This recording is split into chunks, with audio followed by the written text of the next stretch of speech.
So what are some of the core values that you reinforce or promote? Yeah, that's a great question too.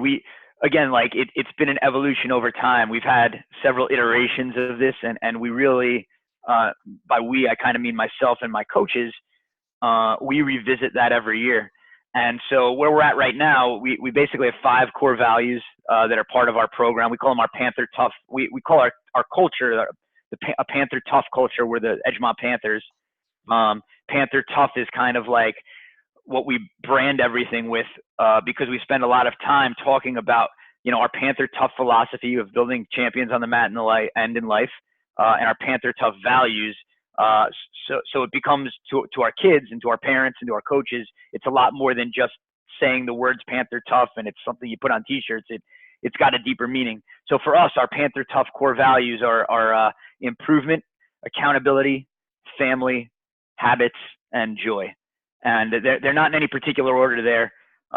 It's funny, every year our kids try to come up with some kind of acronym that they can fit all into, but I can tell you through years of experience, if you take I, A, F, H, and J, there's no order. Word that can't come up with a word for that. Yeah. So at least not in English, but we spend a lot of time on that. We actually have an almost like a curriculum that we use each year to kind of help our kids internalize how important those values are and what they mean in the context of our team and what they mean in the context of the rest of their lives. So we call them Panther Tough meetings. We have basically our typical practice is 2 hours, and we practice generally like 6 days a week as a varsity high school team. So 2 days a week, at least for the first month of the season, we'll shorten our practices to 90 minutes and we'll spend 30 minutes having Panther Tough meetings at the beginning of practice.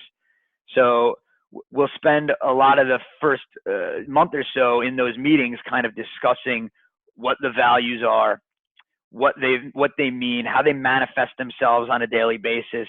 And then we take it a step further, because I think this is really the like where the rubber hits the road is you talk about standards of excellence that we have in our program, which is translating these kind of abstract concepts that we're talking about into behaviors and actions. So, what kind of behaviors and actions demonstrate that you're focused on improvement, demonstrate that you have strong accountability, demonstrate that you're prioritizing your family, both the family being our program and your actual family. I think that's a piece that's missing that in a lot of the coaches, with a lot of the programs and the coaches that I work with, it's kind of transcending that step between the conceptual versus like the actual practices and behaviors that you want your kids to demonstrate to really make those values concrete for them.